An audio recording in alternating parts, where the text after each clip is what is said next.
तो पूरा नाम लेने पर जया बच्चन को बुरा लगता है, जबकि जया बच्चन ने अपने एक एफिडेविट में, एक नहीं बल्कि दो एफिडेविट में, और उसकी तस्वीर में आपको दिखा रहे हैं, अपना नाम लिखा हुआ है उन्होंने, जया अमिताभ बच्चन। यह एफिडेविट 2018 में वेरीफाई हुआ है, जो कैंडिडेट के तौर पर जया बच्चन की तरफ से दिया गया है। इसके अलावा मेरे पास 2012 का भी एक एफिडेविट है, राज्यसभा का ही, जिसमें वो अपना नाम जया अमिताभ बच्चन लिख रही हैं। तो उन्होंने खुद अपना नाम जया अमिताभ बच्चन इसमें लिखा हुआ है, और खुद सभापति उपराष्ट्रपति ने कहा, सभापति जगदीप धनखड़ ने, कि जो दस्तावेजों में मैं वही नाम ले रहा हूं। लेकिन एक बड़ी खबर आ रही है इसी मुद्दे से जुड़ी हुई। सभापति धनखड़ से आर पार के मूड में है विपक्ष। सभापति धनखड़ के खिलाफ अविश्वास प्रस्ताव की तैयारी है, ये सूत्र बता रहे हैं। 49 राज्यसभा सांसद इस अविश्वास प्रस्ताव पर दस्तखत भी कर चुके हैं। अविश्वास प्रस्ताव के लिए 50 सांसदों की जरूरत है। अविश्वास प्रस्ताव को सदन में पेश करने पर फिलहाल फैसला अभी नहीं हुआ है। तो विपक्ष बहुत गुस्सा है सभापति से, राज्यसभा के सभापति जगदीप धनखड़ से, और उनके खिलाफ प्रस्ताव भी आ सकता है अविश्वास का। 50 के सांसदों के दस्तखत की जरूरत होती है, और इसमें सूत्र ये बता रहे हैं कि 49 राज्यसभा सांसद इस पर दस्तखत कर चुके हैं।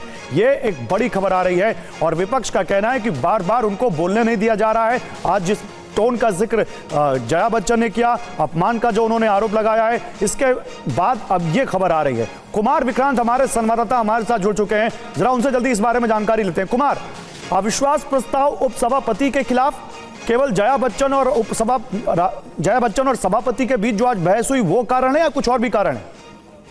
देखिए, लगातार विपक्ष की ओर से कहा जा रहा है कि भेदभावपूर्ण और पक्षपातपूर्ण रवैया रहा है चेयर का। लगातार कई मौकों का उदाहरण देते हुए विपक्ष की ओर से कहा गया है, और इसके बाद तकरीबन 49 सांसदों ने दस्तखत कर दिए हैं। और माना यह जा रहा है कि सूत्र बता रहे हैं कि 50 सांसद कुछ ही देर में अभी ही हो जाएंगे। लेकिन फिलहाल ये प्रस्ताव खरगे के पास रहेगा। मल्लिकार्जुन खरगे तमाम विपक्षी पार्टियों से, इंडिया ब्लॉक की उनके नेताओं से चर्चा करेंगे। फिर इस प्रस्ताव को लाना है या नहीं लाना है, इस पर फैसला किया जाएगा। ये सत्र अब समाप्त हो चुका है, अगले सत्र के बारे में फैसला होना है। लेकिन एक दबाव की राजनीति, आप कह सकते हैं सियासी संदेश बड़ा देने की विपक्ष ने कोशिश की है, भले ही वो प्रस्ताव लाए या ना लाए। ठीक है, शुक्रिया कुमार आपका इन तमाम जानकारियों के लिए। इस पर बात करने के लिए देखिए, शाजिया इल्मी हमारे साथ जुड़ चुकी हैं, बीजेपी के प्रवक्ता सुप्रिया चुनेत जुड़ चुकी हैं, कांग्रेस पार्टी की प्रवक्ता मनीष कायंदे हैं, आप प्रवक्ता हैं शिवसेना शिंदे गुट की, और डॉक्टर मानव जायसवाल है हमारे साथ टीएमसी के प्रवक्ता। आप सभी का स्वागत है। शाजिया इल्मी, सुना आपने हमारे संवाददाता क्या कह रहे थे? विपक्ष इतना नाराज है राज्यसभा के सभापति से कि उनके खिलाफ अब अविश्वास प्रस्ताव तक लाने जा रहा है। कई कारण है, विपक्ष को बोलने नहीं दिया जा रहा है, अपमान किया जा रहा है विपक्ष के सदस्यों का सत्ता के दबाव में। और देखिए अब क्या हो रहा है, क्या जवाब है आपका? आपने देखा क्या है अंदाजे गुफ्तगू जया जी का। उनको लगातार सभापति जया जी जया जी जया जी कहते रहे, लेकिन वो टोन की बात कर रही हैं। अब तक हम पार्लियामेंट्री लैंग्वेज समझते हैं, लेकिन टोन और बॉडी लैंग्वेज, तो ये क्या तरीका है? आप टोन को क्या माप सकते हैं? आपका ये सब्जेक्टिव बायस भी हो सकता है। और भाई, कोई मैं कलाकार नहीं हूं, लेकिन मैं भी जानती हूं कि आपको कलाकार होने की जरूरत नहीं है ये समझने के लिए किसकी बॉडी लैंग्वेज और किसका टोन क्या है। और ये कलाकारी करने आई भी नहीं यहाँ पे। वो पार्लियामेंटेरियन हैं, वो सांसद हैं, और वो सभापति महोदय हैं। आपने देखा किस तरह से 2 दिन पहले डेरेक ओब्रायन ने उनके साथ बिहेव किया, उन पर चिल्लाए हैं उनके मुंह पर। आपको याद है किस तरह से उनका मजाक उड़ाया गया? बाकायदा जिस तरह से वो चलते हैं उसका मजाक उड़ाया गया। आपने देखा वो, मतलब आप एक तरह से, मतलब मुझे शर्म आ रही। राहुल गांधी की मौजूदगी में ऐसे सांसद थे, कल्याण बनर्जी बाकायदा दिखा रहे थे वो कैसे चलते हैं। ये कह रही हैं क्या ड्रामा बना रखा है जया अमिताभ बच्चन, जया अमिताभ बच्चन, जया बच्चन क्यों नहीं बोलते उनको? वो ये कह रही हैं।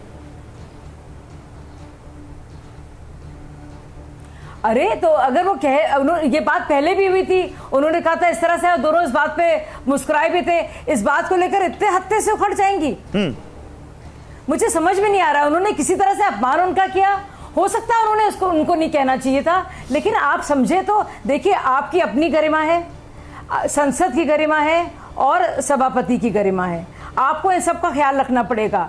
और आपको याद है जिस तरह से पहले यही राहुल गांधी हैं और यही विपक्ष है जिन्होंने पूछा था ये सवाल ओम बिरला जी से कि किस तरह से आपने स्वागत किया नरेंद्र मोदी जी का और किस तरह से आपने मेरे साथ किया। तो आप क्या ये दुर्भावना लेकर अपने मन में चल रहे हैं कि आप लगातार टारगेट करेंगे, हर एक बात पे टोन और बॉडी लैंग्वेज देखेंगे?